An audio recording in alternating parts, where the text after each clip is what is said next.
नमस्कार दोस्तों, आपका मंत्रों की दुनिया में हार्दिक स्वागत है। और आज हम बात करने वाले हैं आपके द्वारा पूछे गए प्रश्नों के उत्तर के विषय में। एक से बढ़कर एक आपने प्रश्न किए हैं और उसी का उत्तर मैं अपने ज्ञानानुसार दे रहा हूं। आप में से कई सज्जनों के प्रश्न काफ़ी मिलते जुलते रहते हैं और आपकी कुछ कमेंट्स आती है और कुछ ईमेल द्वारा भी प्रश्न पूछे जाते हैं। यदि आपके भी कोई से प्रश्न है तो आप ईमेल और कमेंट के माध्यम से पूछ सकते हैं, नीचे कमेंट कर सकते हैं। यहाँ पर मैंने प्रश्नों को छाट दिया है और सार्वभौमिक प्रश्न लिए हैं ताकि सभी को यह काम आए। सबसे पहले प्रश्न ले रहे हैं दीपिका चौधरी जी का, जिन्होंने पूछा है गुरुजी माला जाप बंद कैसे करें, क्या उसी माला से दूसरा जाप कर सकते हैं? मान लीजिए आपको एक ही माला जाप करनी है, तब आप माला को पूर्ण करके सुमेरु मोती अर्थात जो सुमेरु होता है, जो मोती आखिरी में लगा होता है उसको हम सुमेरु कहते हैं, उसको आपको मस्तिष्क से लगाना है। उसके बाद आपको प्रणाम करना है और थोड़ा सा जल लेकर माला पर आपको छिड़कना है। उसके बाद माला को आंखों से लगाइए। उसके बाद आप माला का एक वैदिक मंत्र आता है, आप वह भी बोल सकते हैं, या वैदिक मंत्र नहीं बोल पाते हैं तो आप ओम नमो अक्षमालकाय नमः यह मंत्र भी बोल सकते हैं। और माला से आप प्रार्थना कर सकते हैं कि हे मालिके, आप मेरा जाप को संपूर्ण और पूर्ण कीजिए। उसके बाद आप दूसरा मंत्र का जाप उसी माला से कर सकते हैं। दूसरा प्रश्न ले रहे हैं विवेक ठाकुर जी का, जिन्होंने पूछा है पहनी हुई माला से जाप कर सकते हैं, सभी मंत्रों का जाप किस माला से करें? तो पहले ही मैं उत्तर दे दूं कि पहनी हुई माला से आपको जाप नहीं करना है, जबकि माला अलग होनी चाहिए और पहनने की माला अलग होनी चाहिए। कुछ परिस्थितियों में ऐसा किया जाता है कि पहनने की माला से ही जप कर लिया जाता है, लेकिन यह तंत्र की गहराइयों से जुड़ी होती है जिसमें सैकड़ों नियम लागू होते हैं। लेकिन सामान्य परिस्थितियों में पहनी हुई माला से जप नहीं किया जाता, क्योंकि पहनी हुई माला को हम अपने दैनिक जीवन में इतना शुद्ध नहीं रख पाते जितना कि हम जप माला को रखते हैं। इसलिए जप माला अलग से होना चाहिए और उसका जाप आपको गोमुखी में ही करना चाहिए। इसके बाद आपने पूछा है कि सभी मंत्रों का जाप किस माला से करें। तो सभी मंत्रों के लिए रुद्राक्ष की माला सर्वश्रेष्ठ होती है, लेकिन यदि आप शिव संप्रदाय से जुड़े हैं, मतलब शिव जी से जुड़े हुए हैं, शिव जी आपके इष्ट हैं, शिव जी के ही आप मंत्रों का जाप करते, तो आपको रुद्राक्ष की माला से आप जाप करना चाहिए। आपको नवरात्रि में भी यह माला चल जाएगी।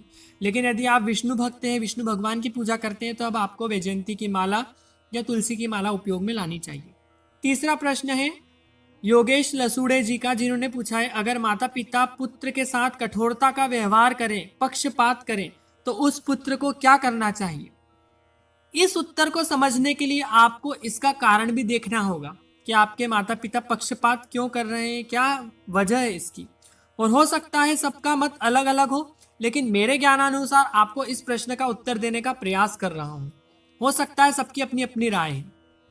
तो देखिए, पुत्र को माता पिता का कर्तव्य नहीं देखना चाहिए, बल्कि उसको तो अपना ही कर्तव्य देखना चाहिए, क्योंकि माता पिता अपना कर्म कर रहे हैं और हमें भी अपना कर्म करते हुए कर्तव्यों का पालन करना चाहिए और माता पिता की सेवा करना चाहिए।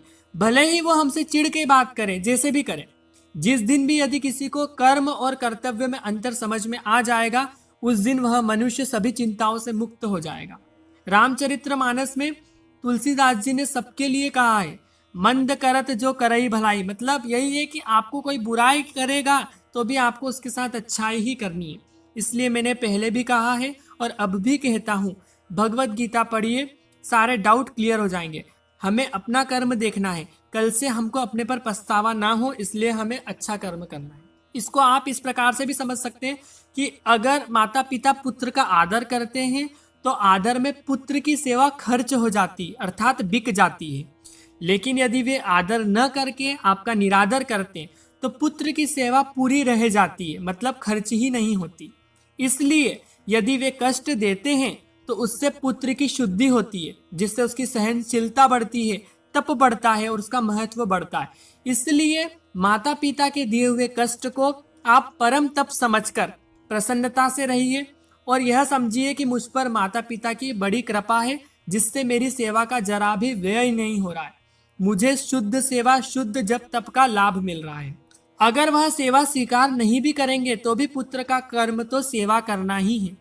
जो पुत्र धन, जमीन, मकान, इन चीजों को पाने की आशा से माता पिता की सेवा करता है, वह वास्तव में धन की सेवा करता है, प्रॉपर्टी की सेवा करता है। माता पिता की नहीं, क्योंकि उसको तो यह लालच रहती है कि मेरे को माता पिता की सेवा करूंगा तो मुझे यह मिल जाएगा, यह मिल जाएगा। नहीं, आपने आपकी लालच देखी है उसमें, इसलिए आपको सिर्फ सेवा का संबंध रखना है माता पिता से। वह दे या नहीं दे वो आगे की बात है। उसको अपने माता पिता से यही कहना चाहिए कि आपके पास जो धन संपत्ति हो वह किसी को भी दे दो, पर मेरे से सेवा ले लो। माता पिता हमारे से सेवा ले ले, इसी में उन्हीं की कृपा माने। मैं जानता हूँ यह कहने में बहुत आसान है लेकिन करने में मुश्किल, लेकिन यह भी जानता हूँ नामुमकिन बिल्कुल भी नहीं है। इसलिए यकीन मानिए उनके आशीर्वाद स्वरूप आप उन्नति भी करेंगे, भले ही वह आपको गाली दे या बद्दुआ दे। आपको आपकी सेवा करनी है, आपको आपका कर्म देखना है। मेन चीज यहाँ पर यह है, क्योंकि कर्तव्य से हम पीछे नहीं हट सकते, और यदि हम हट गए तो सब कुछ मिलने पर भी आत्मसम्मान, आत्मग्लानि और खुद को ठगा हुआ महसूस करेंगे। इसलिए आप अपना कर्म और कर्तव्य का पालन करते रहें ताकि आपको कभी भी आत्मग्लानि ना हो। अगला प्रश्न ले रहे हैं रोहन झा जी का, जिन्होंने पूछा है काम और काम पुरुषार्थ में क्या अंतर है? यदि काम ही ना हो तो फिर सृष्टि कैसे चलेगी? इस बारे में बताइए। बहुत अच्छा प्रश्न है जो आजकल की युवा पीढ़ी बहुत करती है। जब व्यक्ति विवाह के बंधन में बंध कर अपने जीवन को संयम के साथ आगे बढ़ाता है तो उसका काम काम नहीं, उसका काम पुरुषार्थ बन जाता है, क्योंकि उसका उद्देश्य संतति उत्पन्न करना हो जाता है, उसका विकास होना हो जाता है और निष्काम होने की दिशा में यह चलता है। एक को छोड़कर बाकी सब संबंध उसके पवित्र बन जाते हैं, इसलिए वो काम पुरुषार्थ हो जाता है। लेकिन जिसके जीवन में यह चीजें नहीं है वह कामांध बन जाता है, और कामांध व्यक्ति निश्चित तौर पर अपना पतन करता है। हम काम पुरुषार्थ को अपने जीवन का आदर्श बनाएं, यह हमें ब्रह्मचर्य भी सिखाता है कि हमारे अंदर काम है और हम काम से पूरी तरह निष्काम नहीं हो पा रहे हैं तो कोई बात नहीं, कामांध तो मत बनो, कम से कम अपनी मर्यादाओं में रहो और अपनी मर्यादा को कभी खंडित मत करो।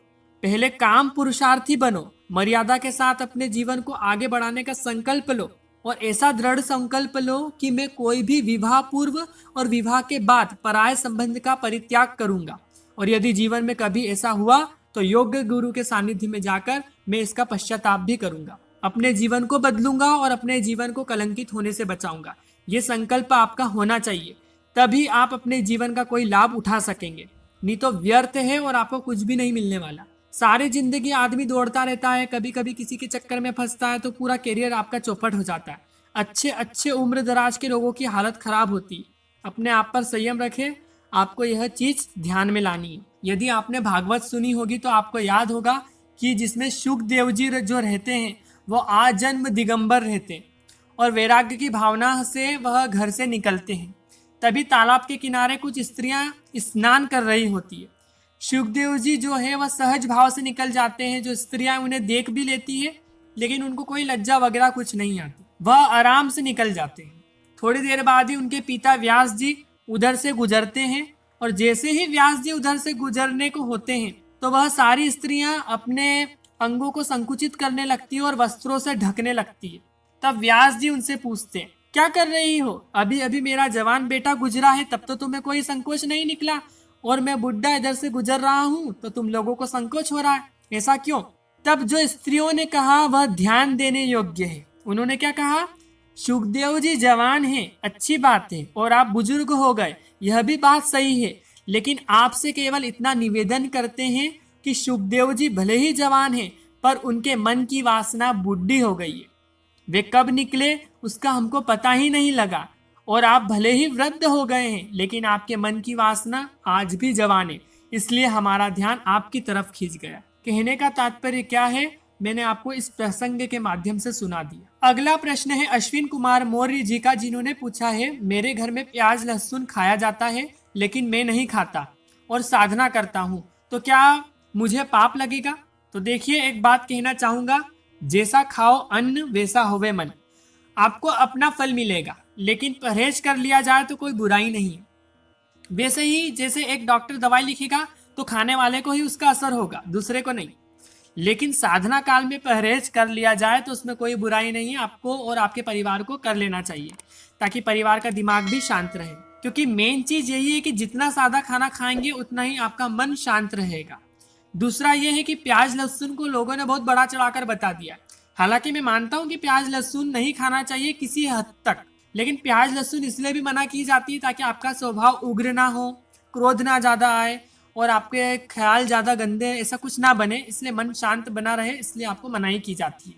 क्योंकि शांत मन से यदि आप साधना करते हैं, मंत्र जाप करते हैं, तो कोई सा भी आप कुछ भी काम करते हैं शांत मन से, वह आपका जो कार्य है वह बहुत ही अच्छा बनता है। अगला प्रश्न है रौनक गुप्ता जी का, जिन्होंने पूछा है आजीवन कभी भी किसी स्तोत्र या मंत्र का पाठ करने के लिए ब्रह्मचर्य आवश्यक है? इसका आपको आंसर देना चाहूंगा। यदि आपका विवाह हो चुका है तो आप अपनी पत्नी या पति के प्रति वफादार रहें, और विवाह नहीं हुआ है तो उस समय तक आपको ब्रह्मचर्य रखना होगा। अगला प्रश्न है मंत्र जाप को समर्पित कैसे किया जाता है? विवेक डांगी जी ने पूछा है। देखिए, मंत्र जाप करने के बाद आपको सीधे हाथ में जल लेना है, जैसे अपन पुष्पांजलि समर्पयामी करते हैं, पुष्पांजलि देते हैं, मैंने अपनी वीडियो में भी बताया है, आप आई के बटन पर देख सकते हैं या चैनल लिस्ट में जाकर देख सकते हैं। उस प्रकार से आपको जब भी समर्पित करना चाहिए, जिस भी आप देवी देवताओं का कर रहे हैं, तो आपको आपके सीधे हाथ में जल ले लेना है। यदि पुष्प हो तो वह भी ले सकते हैं, और आपको मंत्र को दोहराते हुए, जिस भी आपने मंत्र का जाप किया है उसको दोहराते हुए देवी या देवता जिसका भी आपने किया है, तो उनके दाहिने हाथ में आपको जल समर्पित कर देना है। ऐसे ही समर्पित होता है। यदि फोटो है तो आप हाथ पर लगाकर जमीन पर छोड़ सकते हैं, इस प्रकार से हो सकता। तो उम्मीद है आपको यह वीडियो पसंद आई होगी। और भी प्रश्न है उसके अलग से हम वीडियो बनाएंगे। जब तक के लिए आप चैनल से जुड़े रहे, और हाँ, यदि आपके भी कोई प्रश्न है तो आप नीचे कमेंट करके या ईमेल के माध्यम से पूछ सकते हैं।